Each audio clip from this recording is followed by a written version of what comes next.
جن کے اندر تطفیف کی بیماری پائی جاتی ہے. دوسری طرف یہ فرمایا الا یظن اولئک، کیا انہیں یہ گمان نہیں انہم مبعوثون لیوم عظیم، کہ انہیں ایک بڑے سخت دن میں اٹھایا جائے گا.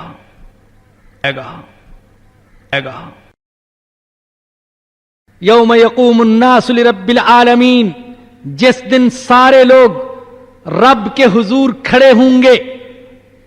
کلا، ہرگز نہیں. قرآن میں آپ کو یہ لفظ کئی جگہ ملے گا. اس میں بسا اوقات کسی باطل خیال کی تردید ہوتی ہے. کلا، ہرگز نہیں. حالانکہ وہ خیال یہاں مذکور نہیں، لیکن اللہ تو دلوں کے باطل اور غلط خیالات کو جاننے والا ہے. بہت سے لوگ ایسے تھے کہ ان کے دل میں یہ خیال تھا کہ اول تو قیامت کا دن آئے گا نہیں، اور اگر آ بھی گیا تو وہاں بھی ہمیں وہی عزت و وجاہت حاصل ہوگی جو آج دنیا میں حاصل ہے، اور اگر پھنس بھی گئے تو ہمارے دیوتا ہمیں چھڑا لیں گے. اللہ نے ان سارے باطل خیالات کی تردید فرمایا کلا، ہرگز نہیں. یہ خیال بھی غلط کہ قیامت نہیں آئے گی، یہ خیال بھی غلط کہ جو دنیا میں عزت والے وہ آخرت میں بھی عزت والے ہوں گے. یہ خیال بھی غلط کہ جو دنیا میں کرسیوں پر بیٹھے ہیں وہ آخرت میں تختوں پر بیٹھے ہوں گے. یہ خیال بھی غلط کہ جو دنیا میں دولت والے ہیں آخرت میں ان کا استقبال ہوگا. یہ خیال بھی غلط کہ جو دنیا میں کسی کو دیوتا، کسی کو شیخ، کسی کو پیر، کسی کو مرشد بنائے بیٹھے ہیں تو ان کے مرشد، ان کے دیوتا زبردستی اللہ کی گرفت سے ان کو چھڑا لیں گے. نہیں، یہ سارے خیالات غلط ہیں. ان کتاب الفجار لفی سجین، بدکاروں کا اعمال نامہ سجین میں ہوگا. سجین ایک مقام کا نام جہاں بدکاروں کا اعمال نامہ ہوگا، جہاں ان کے اعمال کا پورا ریکارڈ محفوظ ہوگا تحریری صورت میں، اور قیامت کے دن اسی ریکارڈ کی بنا پر فیصلہ کیا جائے گا. اللہ نے باوجود عالم الغیب والشہود ہونے کے ہر معاملے کو تحریری صورت میں محفوظ کر رکھا ہے، سارے اعمال کو بھی، تاکہ کوئی انکار نہ کر سکے. فرمایا کہ وما ادراک ما سجین، تمہیں کیا خبر کہ سجین کیا ہے؟ کتاب مرقوم، وہ لکھا ہوا دفتر ہے. ویل یومئذ للمکذبین، خرابی ہے اس دن جٹلانے والوں کے لیے. الذین یکذبون بیوم الدین، جو جٹلاتے ہیں جزا کے دن کو. وما یکذب بہ الا کل معتد اثیم، اور جزا کے دن کو کوئی نہیں جٹلاتا مگر ہر وہ شخص جو حد سے گزرنے والا اور حق تلفی کرنے والا ہے. معتد، حد سے گزرنے والا، اثیم، حق تلفی کرنے والا، گناہگار. بعض حضرات نے دونوں میں فرق کیا کہ معتد اسے کہیں گے جو دوسروں کے حقوق غصب کر لے، مثلا کسی کی زمین پر، مکان پر، پلاٹ پر قبضہ جما لیا. اور اثیم اسے کہیں گے جو ان حقوق کو ادا نہیں کرتا جو اس کے ذمے دوسروں کے واجب ہوتے ہیں، وہ اثیم ہے. اذا تتلی علیہ آیاتنا قال اساطیر الاولین، جب اس کے سامنے ہماری آیتیں پڑھی جاتی ہیں تو وہ کہتا ہے کہ یہ تو اگلوں کے افسانے ہیں، اگلوں کی کہانیاں ہیں، یہ تو نوح علیہ السلام کا فسانہ ہے، یہ تو قوم عاد کا فسانہ ہے، یہ تو قوم سمود کا فسانہ ہے، یہ تو فسانے ہیں، کہانیاں ہیں. کلا، یہاں پر بھی وہی لفظ آیا، ہرگز نہیں. ارے بے وقوف، یہ افسانے نہیں ہیں، قرآن کہانیوں کی کتاب نہیں. اس میں تو اللہ نے حقائق بیان کیے ہیں، حقائق. ایسے حقائق جو کبھی جھوٹے نہیں ہو سکتے، ایسے حقائق جن کی سچائی میں ذرہ برابر شک نہیں ہو سکتا. ذالک الکتاب لا ریب فیہ، اس کتاب میں کوئی شک ہی نہیں. کلا، ہرگز نہیں، تمہارا یہ خیال غلط، بلکہ اصل بات یہ ہے ران علی قلوبہم ما کانوا یکسبون، ان کے دلوں پر ان کے اعمال کا زنگ چڑھ گیا ہے. اصل بات یہ ہے ان کے دل کالے ہو گئے ہیں، ان کے دل زنگ آلود ہو گئے ہیں، اس لیے اب وہ سچائی کو، حقیقت کو قبول نہیں کرتے. قرآن ان کو حقائق کی کتاب نہیں، کہانیوں اور افسانوں کی کتاب نظر آتا ہے. ران، زنگ، حسن بصری رحمت اللہ علیہ فرماتے ہیں الران هو الذنب على الذنب حتى يعمي القلب ويسود من الذنوب. ران کیا ہے؟ فرماتے ہیں کہ گناہ پر گناہ کرتے جانا یہاں تک کہ دل اندھا ہو جاتا ہے اور دل سیاہ ہو جاتا ہے. ایک حدیث میں جو ترمذی اور نسائی میں حضرت ابو ہریرہ رضی اللہ تعالیٰ عنہ سے مروی ہے، اس میں نبی اکرم صلی اللہ علیہ وسلم فرماتے ہیں ان العبد اذا اذنب ذنبا نکتت فی قلبہ سودا، جب کوئی بندہ گناہ کرتا ہے اس کے دل پر کالا نقطہ لگ جاتا ہے. فإن تاب ونزع، اگر وہ توبہ کر لے اور گناہ سے باز آ جائے، واستغفر، اللہ سے معافی مانگ لے، سوقل قلبہ، اس کے دل کو صاف کر دیا جاتا ہے. وإن عاد زادت حتى تغلف قلبه فذلك الران الذي ذكره الله سبحانه في القرآن. اور اگر توبہ نہ کرے، گناہ کرتا جائے، تو پھر اس کا دل سیاہ ہوتا جاتا ہے، نقطے بڑھتے جاتے ہیں یہاں تک کہ پورا دل کالا ہو جاتا ہے. اور حضور نے فرمایا یہ ہے وہ ران، یہ ہے وہ زنگ جس کا اللہ نے قرآن میں ذکر کیا ہے. گناہوں سے دل کالا ہو جاتا ہے. بہت سے لوگ آپ کو ایسے ملیں گے، آپ ان کو قرآن سنائیں، حدیث سنائیں، قیامت کا تذکرہ کریں، ان کے سامنے روئیں، پیٹیں، لیکن ایسا نظر آئے گا کہ ان پر کچھ اثر نہیں ہو رہا، ان کے چہرے پر کوئی تأثر نہیں، ان کا دل نرم نہیں ہو رہا. یہ کیا وجہ ہے؟ دل سخت ہو گئے. ہم اذان سنتے ہیں لیکن متوجہ نہیں ہوتے. کیوں؟ دل سخت ہو گئے، دلوں پر زنگ چڑھ گیا، دل کالے ہو گئے. اب دلوں کا زنگ کیسے دور ہوگا؟ دلوں کا زنگ توبہ سے دور ہوگا، اور دلوں کا زنگ قرآن سے دور ہوگا، قرآن سے. اللہ اکبر. حدیث میں آتا ہے حضرت عبداللہ بن عمر رضی اللہ عنہما فرماتے ہیں کہ نبی اکرم صلی اللہ علیہ وسلم نے فرمایا دلوں کو زنگ لگ جاتا ہے جیسے لوہے کو پانی کی وجہ سے زنگ لگ جاتا ہے. کسی نے سوال کیا یا رسول اللہ یہ دلوں کا زنگ کیسے صاف ہوگا، کیسے دور ہوگا؟ حضور نے فرمایا موت کو کثرت کے ساتھ یاد کرنے سے اور قرآن کی تلاوت کرنے سے. قرآن کی تلاوت سے، غور و تدبر کے ساتھ تلاوت، عظمت کے ساتھ تلاوت کرنے سے دل کا زنگ دور ہوتا ہے، دل صاف ہوتا ہے. کلا بل ران علی قلوبہم ما کانوا یکسبون، ان کے دلوں پر ان کے اعمال کا زنگ چڑھ گیا ہے.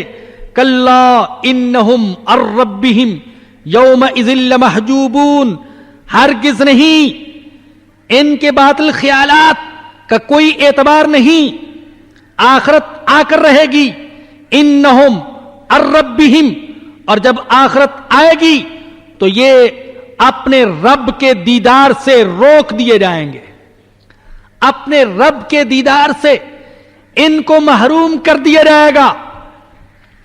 رب کا دیدار، رب کی زیارت، میرے اور آپ کے لیے تو شاید اتنی اہمیت نہ رکھتی ہو، لیکن وہ جو رب کے سچے عاشق ہیں، رب سے سچی محبت کرنے والے، ان کے لیے نہ حوریں کچھ حیثیت رکھتی ہیں، نہ شراب، نہ شہد، نہ باغات، نہ پھل، کوئی چیز اہمیت نہیں رکھتی۔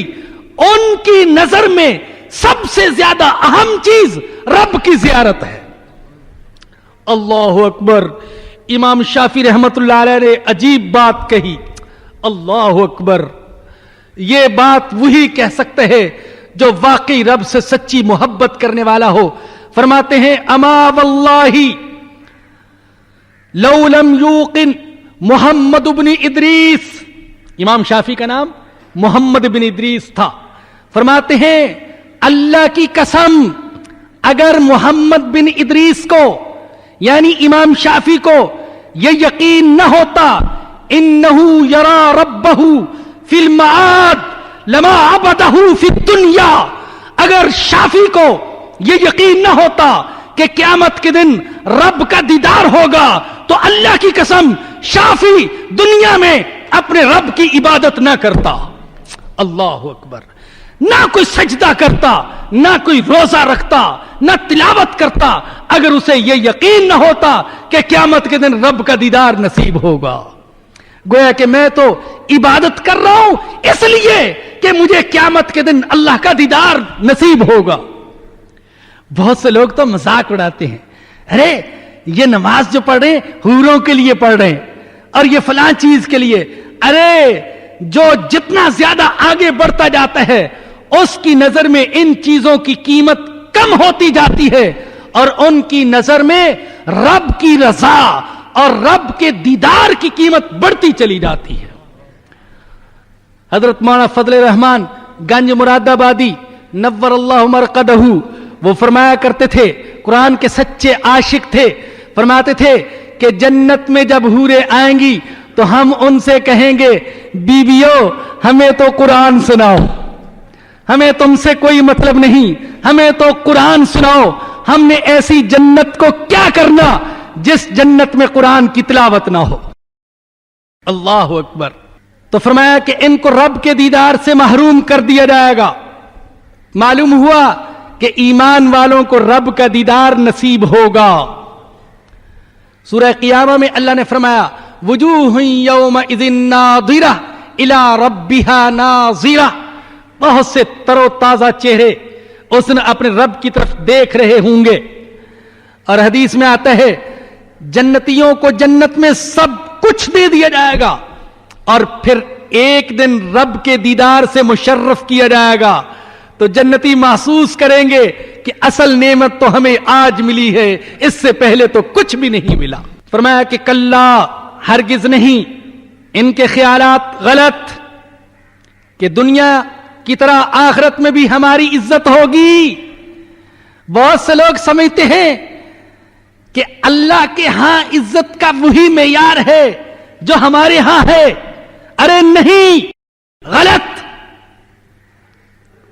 میں تو کبھی کبھی سچی بات ہے، ظاہر مدرسوں کی دنیا میں رہتا ہوں، وہاں کوئی جھاڑو دینے والا ہے، کوئی مالی ہے، کوئی چوکیدار ہے، کوئی ڈرائیور ہے، لیکن دل میں یہ سوچتا ہوں ہو سکتا ہے آج یہ جو ہماری خدمت کے لیے مقرر ہیں، کوئی چوکیدار ہے، کوئی ڈرائیور ہے، کوئی مالی ہے، کوئی چپڑاسی ہے اور کوئی باورچی ہے، یہ قیامت کے دن اونچے تخت پر بیٹھے ہوں اور بعض اونچے تختوں پر بیٹھنے والے نیچے بیٹھے ہوں۔ اللہ ہمارے معیار کا پابند نہیں ہے کہ دنیا میں جسے بڑی کرسی ملی ہے تو اللہ بھی اسے بڑی کرسی دے گا۔ ارے نہیں، یہ خیال غلط۔ اللہ تردید کرتے ہیں کلا، ہرگز نہیں، تمہارا یہ ارمان پورا نہیں ہوگا کہ دنیا میں بھی معزز اور آخرت میں بھی معزز، انہیں اپنے رب کے دیدار سے روک دیا جائے گا۔ ثم انہم لصال الجحیم، پھر یہ جہنم میں داخل ہوں گے۔ ثم یقال ھذا الذی کنتم بہ تکذبون، پھر ان سے کہا جائے گا یہ ہے وہ چیز، یہ دیکھ لو، اپنی آنکھوں سے دیکھ لو جس کو تم جٹلاتے تھے۔ تم کہتے تھے کوئی جنت نہیں، کوئی جہنم نہیں، کوئی عذاب نہیں، کوئی ثواب نہیں۔ دیکھ لو، اپنی آنکھوں سے دیکھ لو۔ ارے کنویں کے مینڈ کو کنویں میں رہ کر کنویں سے باہر کی دنیا کا انکار کرتے تھے، چھوٹی سی دنیا میں رہ کر میری اتنی بڑی جنت کا انکار کرتے تھے اور اتنی بڑی جہنم کا انکار کرتے تھے۔ آج دیکھ لو، آنکھوں سے دیکھ لو اور جاؤ اس کے اندر اس کو برتو، استعمال کرو۔ کلا، ہرگز نہیں۔ اللہ اکبر۔ اللہ بار بار تردید فرما رہے ہیں باطل خیالات کی، غلط باتوں کی، ہرگز نہیں۔ اللہ ایسے نہیں چھوڑے گا، وہ انصاف کرے گا۔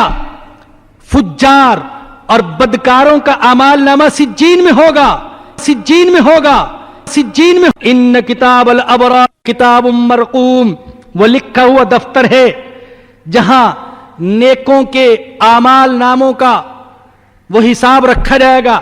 یشہدہ المقربون، جسے صرف مقرب فرشتے دیکھتے ہیں اور کوئی نہیں دیکھ سکتا۔ ان الابرار لفی نعیم، بے شک ابرار نیک لوگ بڑی نعمتوں میں ہوں گے، بڑی عیش میں ہوں گے۔ اے اللہ ہمیں بھی ابرار میں سے بنا دے، اے اللہ ہمیں بھی نیکوں میں سے بنا دے۔ علی الارائک ینظرون، تختوں پر بیٹھے نظارے دیکھ رہے ہوں گے۔ تعرف فی وجوہہم نظرۃ النعیم، تم ان کے چہروں پر عیش اور راحت کی جھلک دیکھو گے۔ یسقون من رحیق مختوم، ان کے پینے کے لیے خالص سر بمہر شراب ہوگی۔ ختامہ مسک، جس پر مشک کی مہر ہوگی۔ وفی ذالک فلیتنافس المتنافسون، اللہ جنت اور جنت کی نعمتوں کا ذکر کر کے فرماتے ہیں اس میں ہرس کرنے والوں کو ہرس کرنی چاہیے۔ ارے ہرس کرنے والوں، اگر ہرس کرتے ہو تو جنت کی ہرس کرو۔ ارے دنیا کی ہرس کرتے ہو، عارضی چیز کی، فانی چیز کی، ساری ذہانت حصول دنیا کے لیے استعمال کرنے والوں، ساری دولت ناک اونچی رکھنے کے لیے خرچ کرنے والوں، اور ساری طاقت اقتدار تک پہنچنے کے لیے لگانے والوں، اور ساری صلاحیتیں فانی راحتیں حاصل کرنے والوں، ان میں لگانے والوں، اگر ہرس کرنی ہے، کوشش کرنی ہے، زور لگانا ہے، ذہانت کو خرچ کرنا ہے، دنیا کو، زندگی کو خرچ کرنا ہے، تو پھر اس جنت کو کمانے کے لیے خرچ کرو۔ وفی ذالک فلیتنافس المتنافسون، اور ہرس کرنے والوں کو ایسی چیز کی ہرس کرنی چاہیے۔ ومزاجہ من تسنیم، اس میں تسنیم کی آمیزش ہوگی۔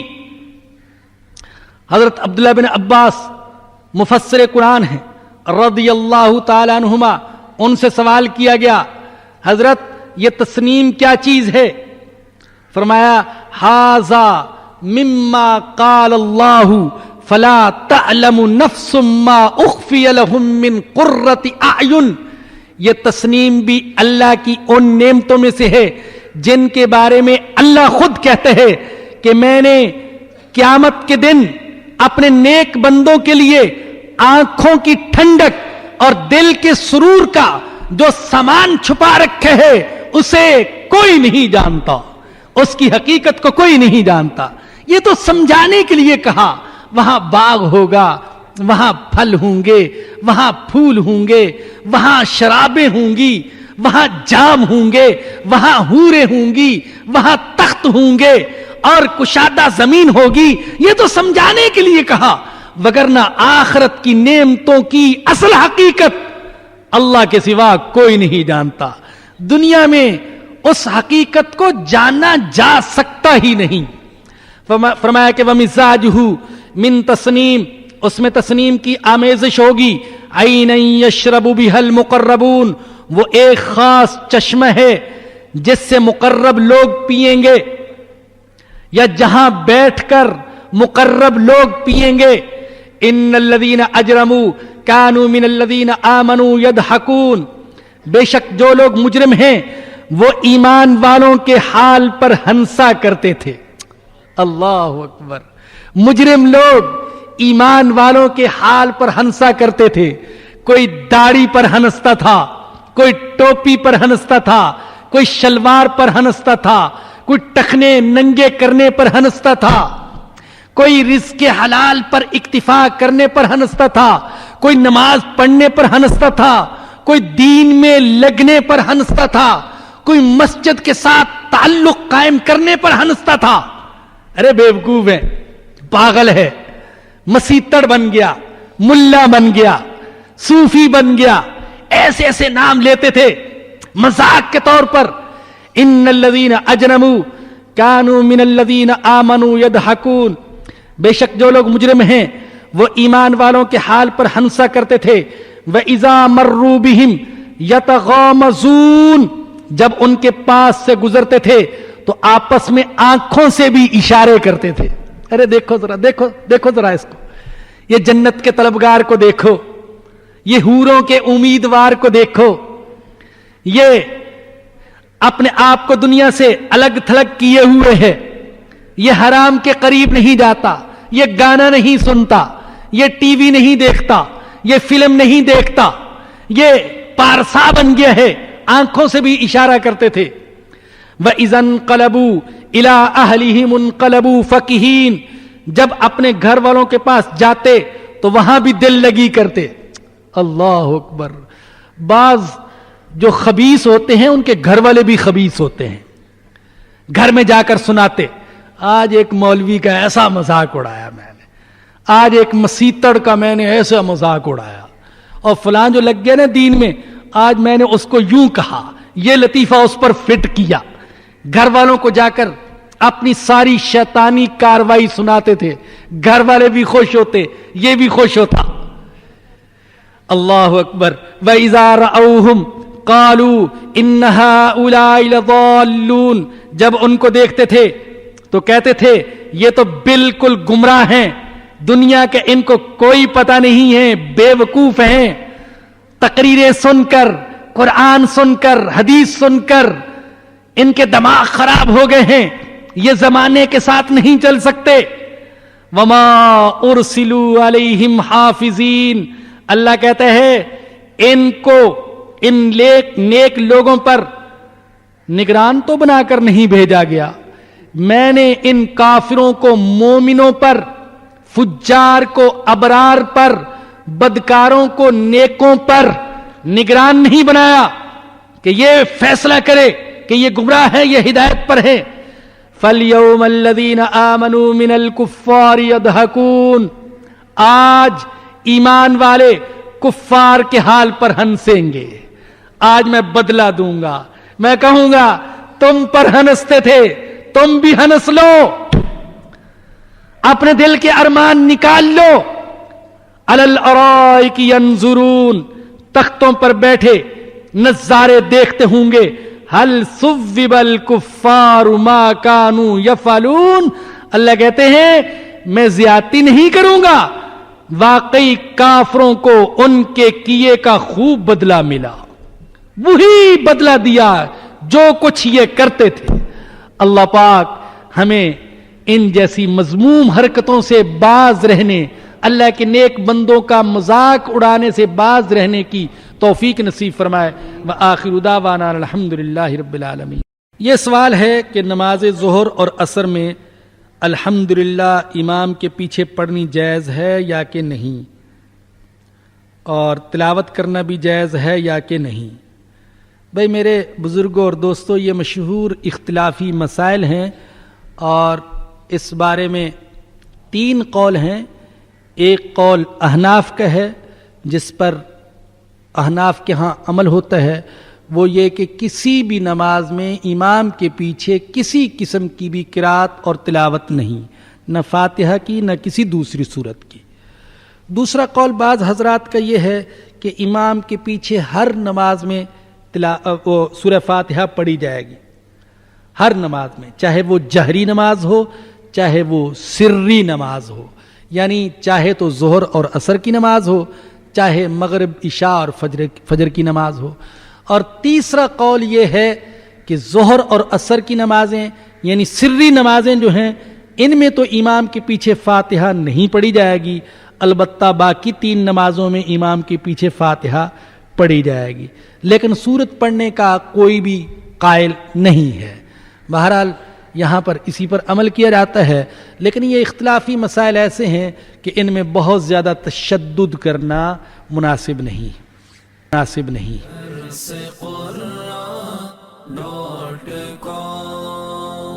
www.darsequran.com